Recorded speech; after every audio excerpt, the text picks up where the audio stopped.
Hello everyone, welcome back. I'm Kris. We're going to do Congress of Vienna Part 1. This is the second part of Part 1, because I'm breaking the video down. And, yep. Let's get into it, because there's an ad in 1 second.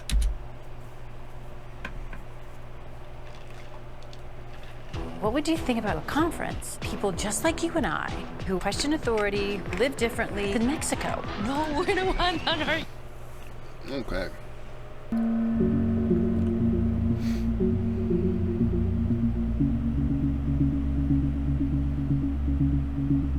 I mentioned the Austrian foreign minister before, and how he had a rather dim opinion of the Russian Tsar. Biggest baby on earth, and all that. The Austrian foreign minister's name was Clemens von Metternich, and the period we're beginning to cover today is sometimes called the Age of Metternich. That's a clue as to his importance. Metternich would become the architect of the post-war international system, and one of the 19th century's most preeminent figures. Metternich's task was vastly harder than it seemed, because not only was the international system undergoing a stark transformation at the time, but so was Austria.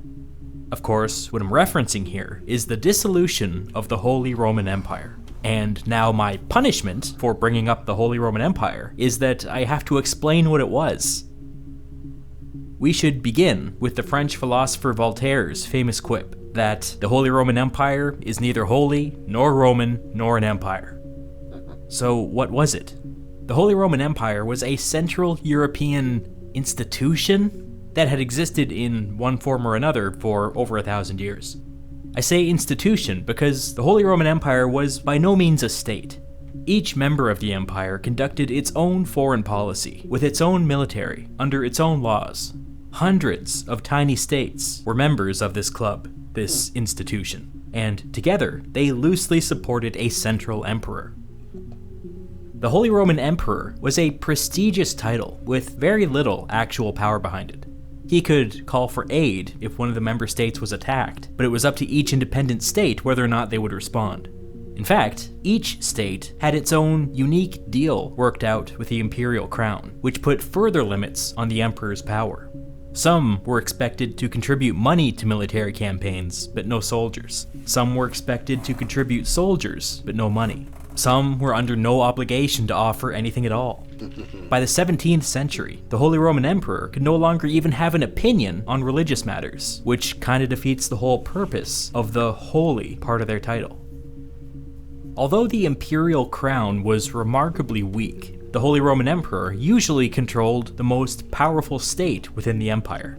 Beginning in the 15th century and continuing up until the Napoleonic Wars, that meant that the Holy Roman Emperor was the Archduke of Austria. Since the 13th century, Austria had been controlled by the Habsburg family.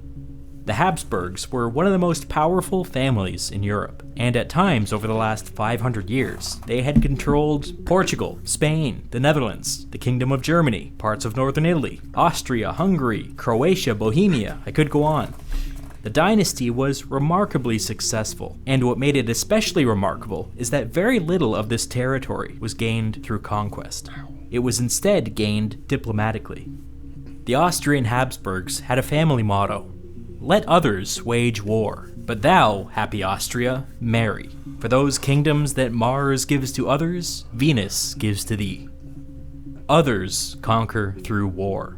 The Habsburgs conquer through marriage. Fast forward to the 19th century.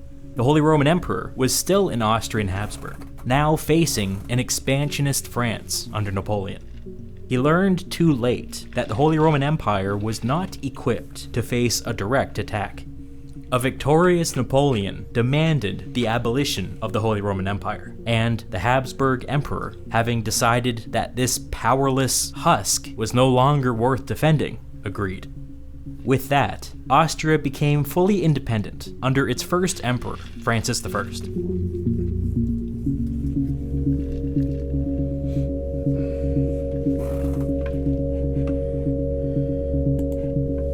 I lay all of that groundwork because by 1814, Austria was at a crossroads. The new Empire of Austria had played a critical role in the defeat of Napoleon Bonaparte. But now what? They could reform the Holy Roman Empire if they wished, but did they wish? When push came to shove, some of the largest members of the empire sided with Napoleon. If the Holy Roman Empire wasn't a military alliance, what good was it? Yes, the title was prestigious, but you could argue that the restrictions within the empire only slowed Austria down, with no clear benefit.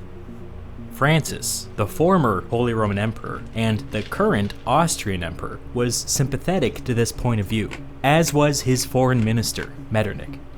Metternich is sometimes described as a conservative or a reactionary, but that's not quite right. A true reactionary would have fought to reform the Holy Roman Empire, but Metternich happily allowed it to die. He was a realist, not that concerned with ideology, so long as it protected his hard-won peace.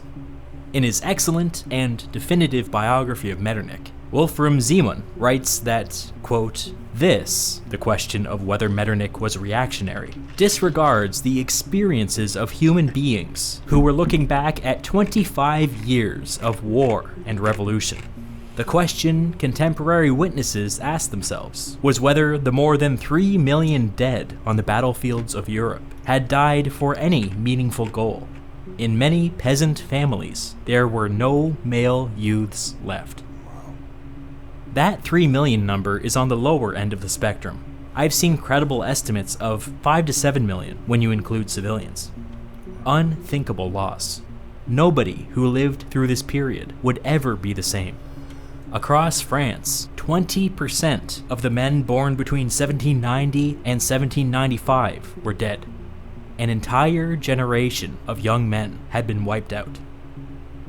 In that same book, Zeeman provides the best summary of Metternich's worldview that I've ever seen.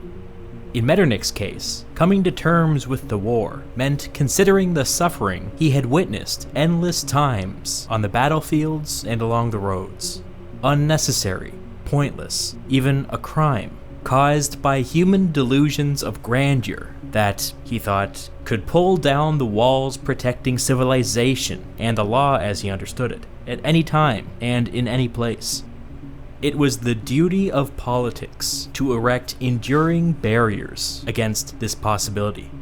He opposed this catastrophe on humanitarian grounds, and his lasting commitment was never again. Metternich saw balance between great powers as the answer. He feared a second French Revolution, or something like it, but he couldn't clearly see how Austria could possibly prevent one. However, with a balanced international system, any state seeking to dominate could simply be slapped down by everybody else. This theory for peace played into Austrian strengths. Ever since the French Revolution, Austria had positioned itself as the defender of precedent and tradition and the rule of law. Accordingly, they began to expand their diplomatic influence and cultivate a following of smaller states, especially in Central Europe, who feared being swallowed up by the regional instability that would inevitably follow the dissolution of the Holy Roman Empire.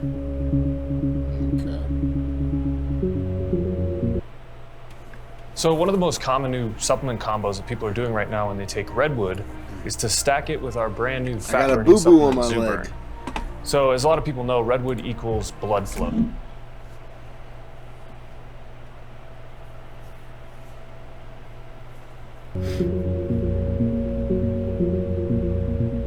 Before proceeding, it would be helpful to discuss what the Austrian Empire actually was.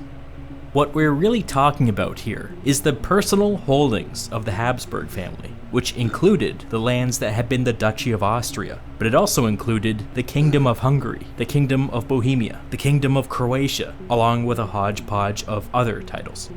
It may be helpful to look at the ethnic breakdown of the Austrian Empire, because this will tell you everything you need to know about Austrian politics.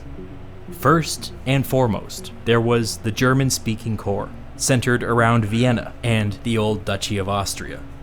Then there were the Magyars of Hungary, who spoke Hungarian. The third major group were the Bohemians, who spoke Czech. Then in the borderlands, there were Croats, Serbs, Slovaks, and others who spoke various Slavic languages. To the east, there was Transylvania, whose inhabitants spoke Romanian. There were also regions where the majority spoke Polish and Ukrainian. And although this wasn't the case at this exact moment, the Austrian Empire would soon have a large Italian minority as well. By one count, the Austrian Empire consisted of 14 ethnic groups, speaking 17 different languages. Wow. The Austrian Empire was really an incredible experiment, one that you don't see anywhere else in the 19th century. This was not the case of one ethnic group dominating their neighbors. This was a true synthesis of cultures and ethnicities united under the Habsburg Emperor. In the eyes of the Habsburg Emperor, all of these holdings were at least theoretically co-equal, which made administering the empire the world's most complicated balancing act. The constraints within the Habsburg system become clear when you look at the crown's relationship with the Kingdom of Hungary. The Kingdom of Hungary was home to more than just the ethnic Hungarian population, and when you add everybody together, it accounted for 35 to 40% of the Austrian Empire's total population. That fact alone should make it clear why there was tension between the Austrian Germans and the Hungarians. The Habsburg Emperor ruled Hungary as their king, but he was not one of them, and so he was bound by severe constitutional limitations. One of these limitations was that the Hungarian king was not allowed to tax the people of Hungary. The local Hungarian aristocracy was allowed to tax the people, but they were under no obligation to pass that money along to their king. Again, this is 35 to 40% of the empire's population we're talking about. This exemption created a massive hole in the imperial budget that Austria was constantly trying to fill. Over the centuries, this arrangement resulted in the Hungarian aristocracy becoming extremely rich, even though the Hungarian people remained quite poor compared to the German-speaking population to the west. The Hungarian king was also constrained when it came to military recruitment. Despite being home to 35 to 40% of the Austrian Empire, Hungarian subjects only made up like 5% of its military. This number could fluctuate. During the Napoleonic Wars, it climbed as high as 20%, but in order to accomplish that, the Habsburg Emperor had to go to the Hungarian aristocracy and give them whatever they wanted. This tenuous constitutional relationship meant that Austria was cursed in a way to be in constant negotiations with itself. The Hungarians were always suspicious of any territorial gains that added more ethnic Germans to the empire. The whole political system was a delicate balance. They were suspicious.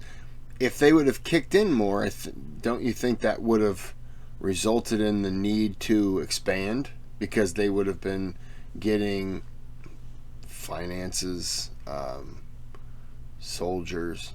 You know, there wouldn't have been the need to expand because 35 to 40% of what they didn't get, they needed to get somewhere else.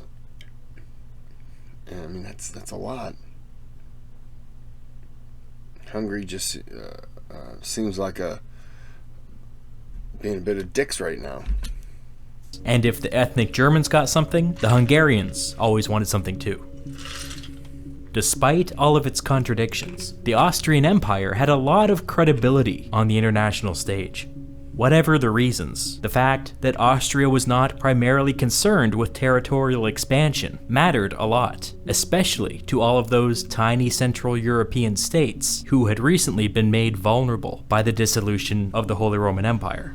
It meant that despite having the weakest military of the great powers, Austria had a lot of friends, at a time when having a lot of friends was a valuable thing to have. None of this was true of the other German great power. In many ways, Austria's mirror opposite. Where Austria was old, they were young.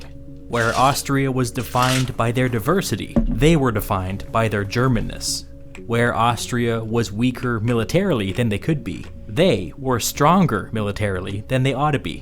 Where Austria was not that interested in territorial expansion, they were obsessed with it to the point where they thought of very little else.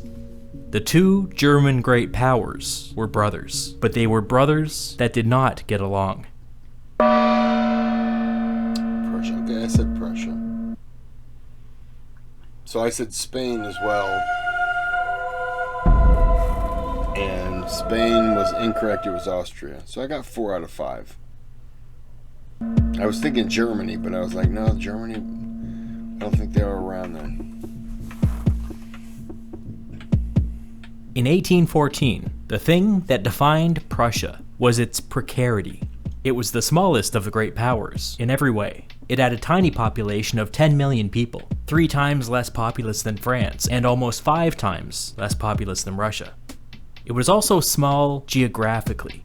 As you can see, its tiny population was crammed into a bunch of isolated pockets that weren't even connected to each other. It was also precarious in its positioning. As I've already discussed, Central Europe was no longer under the protection of the Holy Roman Empire, which meant that tiny Prussia was now vulnerable to its much larger neighbors. Vulnerable might be underselling it. The Prussians had enlisted Russian help against the French, but now there were Russians everywhere. Poland was under joint Russian and Prussian occupation, but there were also Russians occupying the Polish-speaking areas of eastern Prussia, and they weren't leaving. The Russians were also occupying Saxony along Prussia's southern border, and these guys weren't leaving either. Central Europe was in a state of flux. It was clear to everybody that Russia saw opportunity here, which was entirely antithetical to the balance of power principle. The other great powers would have no choice but to respond.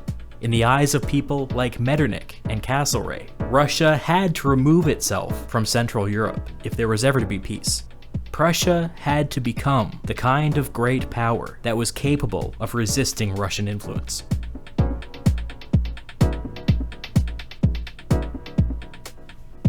That was the priority of the Prussian Prime Minister and Foreign Minister, Karl August von Hardenberg. The experience with Napoleon had taught Hardenberg that Prussia was not yet a true great power. It was powerful regionally, but it was too small to have a global impact. In order to graduate from a regional power to a great power, Prussia needed people, Prussia needed resources, and Prussia needed territory. This line between a strong regional power and a weak great power is a fuzzy one.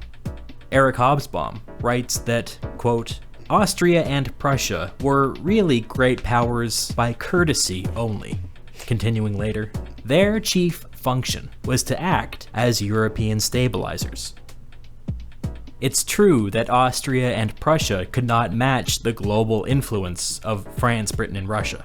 I would quibble slightly and say that Austria's diplomatic influence at this time made them a great power, but it's true that Prussia lacked the global reach of any of the other powers.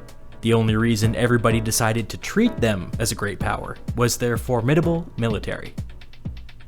By the end of the war, on a per capita basis, Prussia was fielding 6 times more soldiers than Austria, which meant that despite their relative weakness, they were capable of going toe-to-toe with any other great power. Hardenberg saw in Prussia an urgent need for territorial expansion. All of these isolated enclaves would not do. They were just asking to be swallowed up by some stronger power. In the upcoming peace conference, Prussia hoped to gain some territorial coherence and become a true great power with global influence. Oh, that's the video.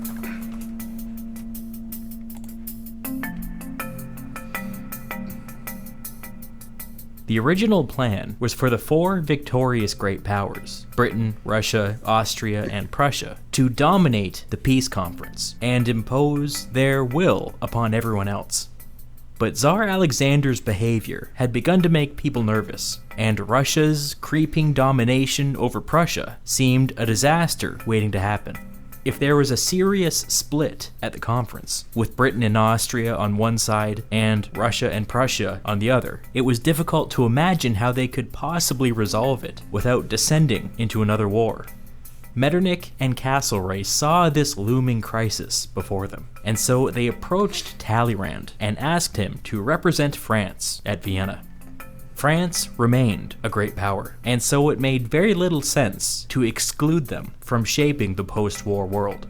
Besides, Napoleon Bonaparte had been defeated and removed from power, which meant that France was theoretically a normal country again.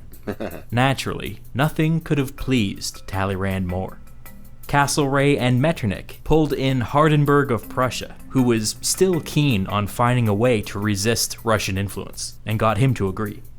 This left Tsar Alexander isolated, when the 4 other great powers came to him and demanded that France be given a seat at the Congress. He, of course, threw a fit, but then reluctantly agreed.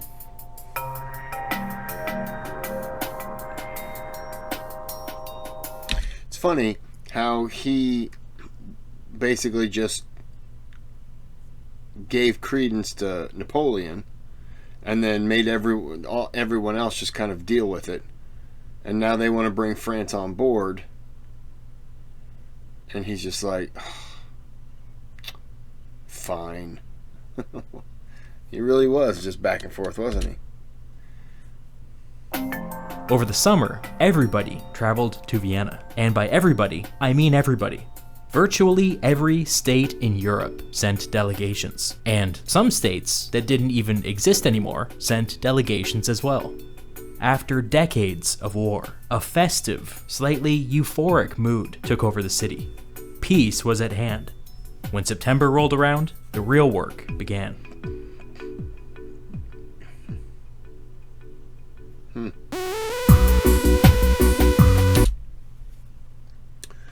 Okay. Well, this was part 1. This is part 2 of part 1, and there will be a 2-parter of part 2. So it'll be actually 2 and 2. It'll be 25 plus minutes or so. This first video went a little long because I wanted to break it after the 3rd power. So this is good. This is very good. This is definitely interesting. I didn't know about any of this. Talleyrand. I knew the name. I did not know the, and I'm going to butcher the name. The age of, insert that one guy's name where it said the age of. That's how important he was. Never heard of him. So, I only know Talleyrand because I want to say he was there when the American delegates went over to France, and he kind of left him waiting. Just kind of pulled a, you're not as important to us, so you're going to sit there and wait kind of thing. I think John Adams lost his mind. He lost his mind at everything. But anyways, that has nothing to do with it. So I'm going to end this here. Got a big old cut on my leg. Yeah, I wasn't looking down. I was dabbing up blood. I don't know what I did. Ow. Owie. Okay, so I'm going to put some Neurosporin on this, but you don't care. So we're going to end this here. This is good, and I will definitely jump into the Congress of Vienna probably tomorrow because it's late tonight. So I'll get to that tomorrow, and I don't know when I'll put them up. It'll probably be next week. I might get one up later this week. I don't know. We'll go from there. I don't know. All right. Well, have a good day. Have a good night.